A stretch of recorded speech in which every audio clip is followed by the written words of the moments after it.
Good afternoon, student. Okay, in this class, we are again doing this model 1. In last class, we have done up to question number yes. Now, I am going to do this question number G. Yes, what is given there? Fx is equal to 3x plus 4. Fx is equal to 3x plus 4. Then gx is equal to 2 in bracket x plus 1. Okay, in bracket we have it is confusion. Yes, it will be confusion. So you have to open the bracket. Bracket में भयो भने हामीलाई value put गर्न confusion हुन्छ, bracket गर्न सकिन्छ र confusion हुने भएकोले ब्रेकेट ओपन गरिदिँदा राम्रो होला. 2x plus 2 1 is 2x. 2x plus 2 1 is 2. Bracket open गरिदिनु सजिलो होला. Then prove that. What you have to prove? G f o g is equal to g o f.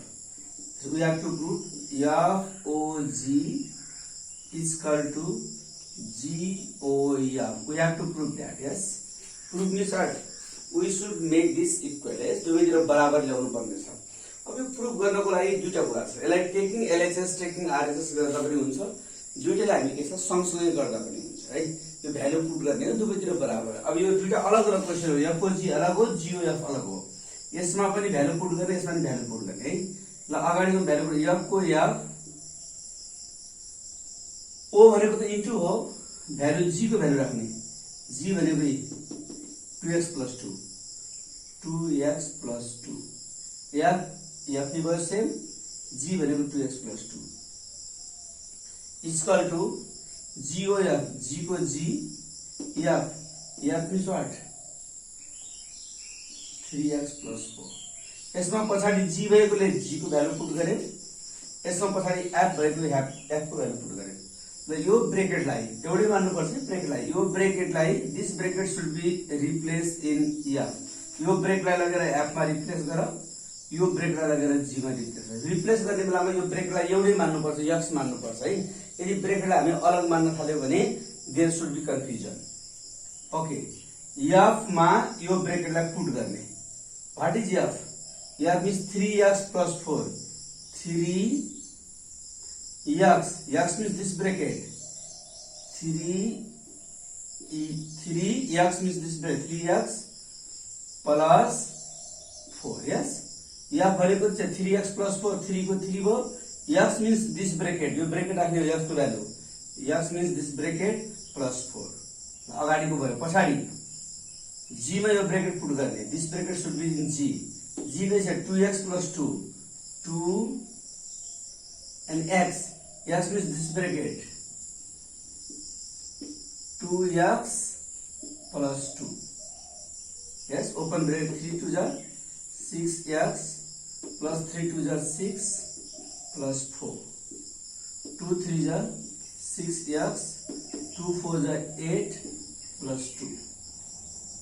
6x plus 4 and 6 what? 10 is equal to 6x plus 8 and 2 what? 10. तो बेतिर बराबर हो. Proved.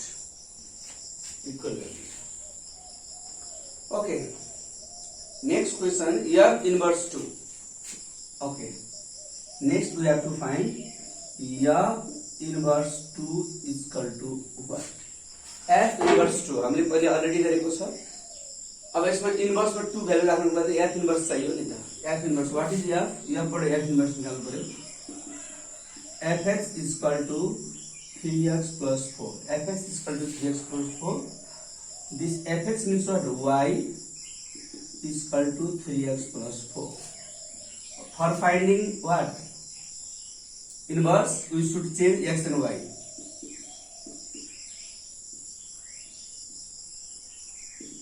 Interchanging x and y. Interchanging x and y. What? X is equal to 3y plus 4. Yes. Bring this front side. 3y plus 4 is equal to x. 3y is equal to x minus 4. y is equal to what? X minus 4 upon 3. Therefore, this is what? F inverse x is equal to x minus 4 upon 3. Let's put this value there. Therefore, F inverse, what we have to put? 2.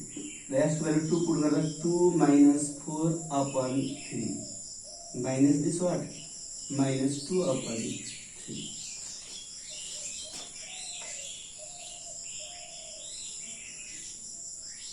Yes. Proof गर्नु छ भने पनि हामीले यसो किसिमले proof गर्नुपर्ने हुन्छ। LHS RHS गरे पनि हुन्छ, सँगै दुईटालाई लिएर गरे पनि हुन्छ।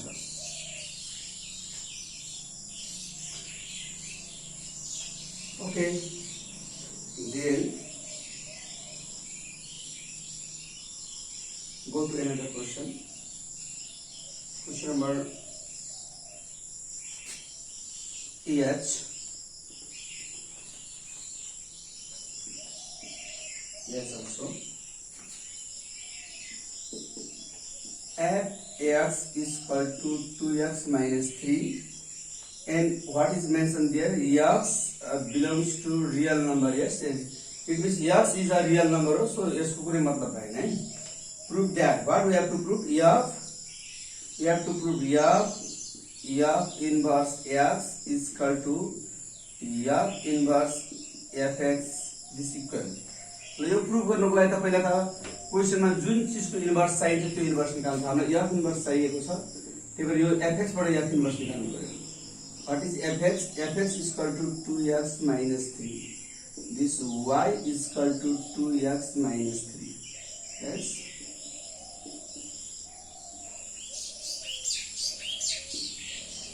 Interchanging x and y. What? Y is equal to x minus 3. It means what? X is equal to 2y minus 3. Or what? 2y minus 3 is equal to x. 2y is equal to x minus 3. Go back side plus 3. Y is equal to x plus 3 upon 2. Therefore, what? F inverse x is equal to what? X plus 3 upon 2. Yes. जुन चीजको inverse निकाल्नु छ पहिला क्वेशनमा हेरिहाल्ने। Inverse निकाल्ने त हरेक क्वेशनमा हुन्छ। Inverse निकाल्नु भनेको मतलब हाफ क्वेशन सोल्भ है, आधा क्वेशन सोल्भ हुनु हो। So you have to find the inverse. ल अब हामीलाई के प्रुफ गर्नु छ हेर त? F into F inverse x is equal to F inverse fx. ल इक्वल गरिन जस्तै इक्वल प्रुफ गर्नु छ। भ्यालु जहिले पनि पछाडिबाट पुट गर्ने। f को f पछाडि के छ? f इन्भर्स x छ। f इन्भर्स x भर्खर निकाल्नु। f inverse means what? x plus 3 upon 2 is equal to f inverse को f inverse नहीं छ। and this fx को दिशा हामीसँग fx भनेको 2x minus 3 है। यहाँ पछाडि f इन्भर्स भएकोले f इन्भर्स को भ्यालु राख्यो, यहाँ पछाडि fx भएकोले fx को भ्यालु राख्यो। fx भनेको यति हो, f इन्भर्स भनेको यति छ। ओके, यो भ्यालुलाई लगेर f मा पुट गर्नु पर्यो, यो भ्यालु ब्रेकले लगेर f इन्भर्स मा पुट गर्नु पर्यो है। दुईटा अलग अलग क्वेशन एलएचएस आरएचएस गरे पनि हुन्थ्यो। र यो भ्यालु लगेर f मा पुट गर्ने है, यो ब्रेकलाई लगेर f मा पुट गर्ने। f कति छ? 2x minus 3. 2 into x. x means this 2x minus 3. Yes. यो ब्रेक लगाएर f मा पुट गर्दा f कति छ? 2 x means यो bracket then minus 3.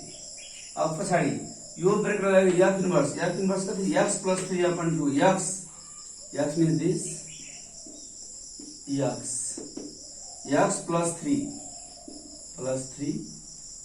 upon 2. x plus 3 upon 2. We have 2 and 2 cancel. What is remaining there? X plus 3 then minus 3. Okay, what? 2x minus 3 bracket open करेको plus 3 upon 2. 3 cancel. There 3 cancel. What? X is equal to what is remaining? 2x upon 2. 2 and 2 also cancel. X is equal to x. Therefore LHS is equal to RHS र value राख्ने बेलामा we have to know that है यो ब्रेकेटलाई हामीले एउटै suppose गरेर value राख्नुपर्छ। ब्रेकेटलाई हामीले अलग पढ्न थाल्यो भने भ्यालु राख्दा कन्फ्युजन हुन्छ। यो फंक्सनमा दुईटा कुरा मात्र इम्पोर्टेन्ट हो। एउटा इन्भर्स निकाल्ने कुरा इम्पोर्टेन्ट हो लङ क्वेशनको लागि है। इन्भर्स विदाउट इन्भर्स क्वेशन आउँदैन। इन्भर्स मात्र निकाले पनि हाफ क्वेशन त्यसमा सोल्भ हुन्छ। Inverse is important. अर्को चाहिँ पुटिङ भ्यालु है, भ्यालु पुट गर्ने that is the important. Okay, from this I am doing last question number I.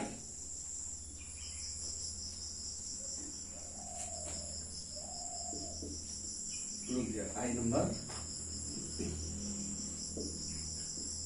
Fx is equal to what? 2x plus 7. Then fx plus 2. Find fx plus 2. Fx plus 2 is equal to what? F inverse x plus 2 is equal to what? दुईटा कुरा f x plus 2 र f inverse x plus 2 दुईटा कुरा छ। यो भनेको मतलब के? पहिले यो त f है भयो। f मा x को भ्यालु x plus 2 राख्दा भने छ f इन्भर्स अलि निकालौँ पहिले यो निकालौँ। What? f x plus 2 is equal to what? This is पहिले हामीसँग के छ? fx कति छ त? fx is equal to what? 2x plus 7. Yes.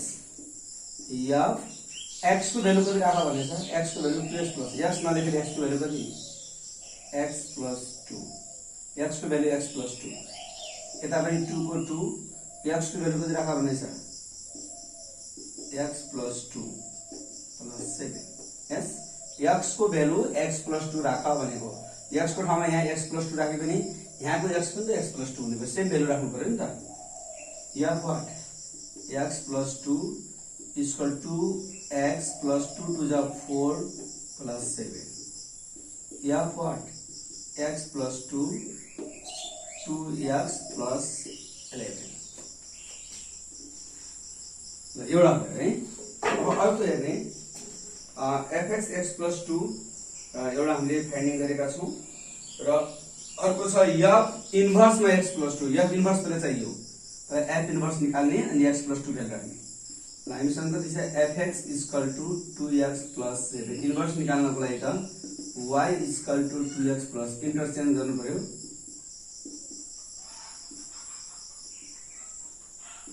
इन्टरचेन्जिङ x and y। x र y लाई इन्टरचेन्ज गर्दा कति? x is equal to 2y plus 7. Yes. Or what? 2y plus 7 is equal to x. 2y is equal to x minus 7. y is equal to x minus 7 upon 2. Therefore, यो भयो हाम्रो f inverse x is equal to x minus 7 upon 2. ल अब f inverse मा कति value राख्ने त? f inverse मा x plus 2. Therefore f inverse मा x plus 2 राख्दा x भनेको x plus 2 minus 7 upon 2. What? x 7 बाट 2 घटाउनु कति भयो? minus 5 upon 2.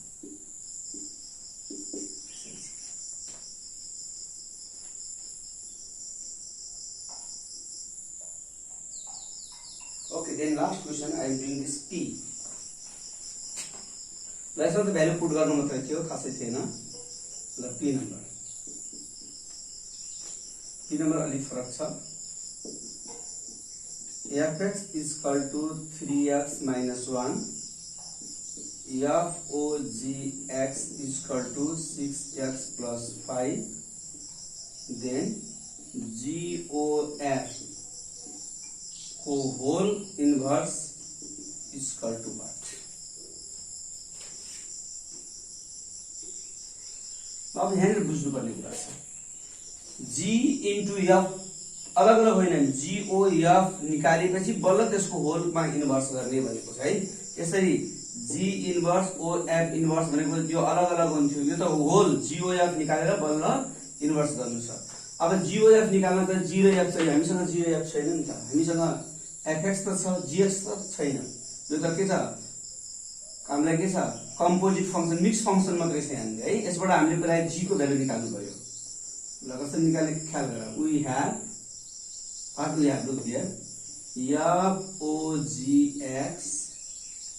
g x कति छ हामीसँग 6x + 5 यस। ल अब पछाडिको भ्यालु के त gx को हामीसँग भ्यालु नै छैन। gx निकाल्नै छ है। gx भयो gx राखेर f मा राख्यो gx छैन। अब छैन भने के गर्ने होल gx लाई लगेर f मा पुट गर्ने। होल gx लाई gx को हामीसँग भ्यालु छैन। gx को भ्यालु हामीले फाइन्डिङ गर्नु छ पहिला है। ल gx लाई f मा लगायो। f कति छ त 3x - 1 छ नि।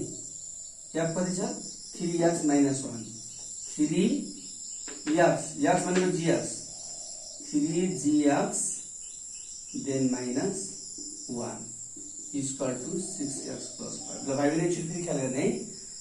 f o gx बराबर यति दिएको छ। पछाडि हामीसँग gx छ। gx को हामीसँग भ्यालु छैन। gx को भ्यालु हामीले पहिला फाइन्डिङ गर्न खोजिरहेका छौं। त्यही भएर gx नभएको यो होल gx लाई gx नै मानेर f मा पुट गर्दै छौं। f भनेको नि 3x - 1 3 को 3 x भनेको यो gx -1 को -1 कति भयो 3gx is equal to 6x plus 5 -1 हुँदा +1। अब यहाँ gx is equal to कति भयो 6x 5 र 1 जोड्दै 6 अपन यो 3 इन्टु को 3 अपन मा आउँछ 3 gx is equal to what। अब 3 कमन लिए पनि हुन्छ है। 3 कमन लिदियौं त 3 कमन लिदा 2x plus 2 upon 3 3 cancel gx is equal to 2x plus 2। अब अहिले हामीले त gx थिएन सेपरेटली gx निकालेको। हामीसँग के देख्यो क्वेशनमा fx र fog देख्यो मिक्स फंक्सन दिएको थियो। त्यसबाट हामीले के छ gx को भ्यालु निकाल्यौं। बेलुका fx gx नदिन सक्छ। मिक्स दियो भने मिक्समा भ्यालु पुट गरेर राख्नु पर्ने हुन्छ। ल अब हामी के निकाल्दै छौं gof निकालेर बल्ल त्यसको इन्भर्स गर्छ है। gof निकाल्दै gofx निकाल्दै छौं। gof g को g fx भनेको कति त 3x - 1 है। g को g fx भनेको 3x - 1। ल यो ब्रेकलाई लगेर अब हामी केमा पुट गरौँ त g मा पुट। g थिएन भर्खर निकाल्यौं g कति छ 2x + 2 2x भनेको bracket 2x plus 2 2x means this bracket plus 2 what 2 3 is 6x minus 2 1 is 2 plus 2 2 and 2 cancel is equal to 6x। यो के हो त हामीसँग gof gofx is equal to what 6x gofx 6x। अब हामीलाई gof को पनि इन्भर्स निकाल्नु छ। यसको इन्भर्स निकाल्नु पर्छ है। यो gof कम्पोजिट फंक्सन हामी gof लाई के मान्छौं y is equal to 6x। यो पुरैलाई y मान्यो है। अगाडिकोलाई y मानिन्छ भन्ने छ। र इन्भर्स निकाल्नको लागि के गर्नुपर्छ interchanging x and y interchanging x and y। what is y is x is equal to 6y yes or 6y is equal to x। okay I am doing there 6y अगाडि y मात्र हुनु पर्छ। y is equal to x upon 6 यो 6 upon मात्र। ल gof बाट यसको inverse निकाल्दा फेरि हामीले के लेख्छौं त therefore gof को इन्भर्स कति आयो त x upon 6। ओके fx दिएको थियो fog दिएको थियो र gof को होल इन्भर्स निकाल्नु थियो है। अलग इन्भर्स भनेर होल भन्नु फरक कुरा हो। अब सबैभन्दा पहिला त हामीसँग fx र gx छैन। त्यसकारण मैले यो यसलाई कम्पोजिट फंक्सन भन्छ है। मिक्स फंक्सनमा मैले भ्यालु राखेर के छ g को भ्यालु फाइन्डिङ गरे है। पहिला त हामीले सेपरेट भ्यालु चाहियो नि f को अलग g को अलग। यहाँको त g को अलग थिएन अरु क्वेशनमा दिएको थियो। g को भ्यालु फाइन्डिङ गरे। g को भ्यालु फाइन्डिङ गरेपछि मैले gof निकाले पहिले इन्भर्स निकालेन पहिले gof। यो gof कति आयो त 6x। जब gof कति आयो 6x आयो भने अब जिओएफ को इन्भर्स निकाल्नु छ भने यो जिओएफ लाई के मान्नु पर्यो y इक्वल टु 6x र इन्भर्स निकाल्नको लागि जहिले पनि के छ x र y इन्टरचेन्ज गर्नुपर्छ इन्टरचेन्ज गर्दाखेरि कति आयो त x अपन 6 आएको छ है okay keep this much up to model 1 सुरुमा यो गाह्रो हुन सक्छ है केही प्र्याक्टिस गरौँ धेरै क्वेशन त मैले गरेको छु after this we will discuss on model 2 and 3 model 2 र 3 को फेरि मिक्स अप मोडल 4 मा छ है okay thank you okay it's much today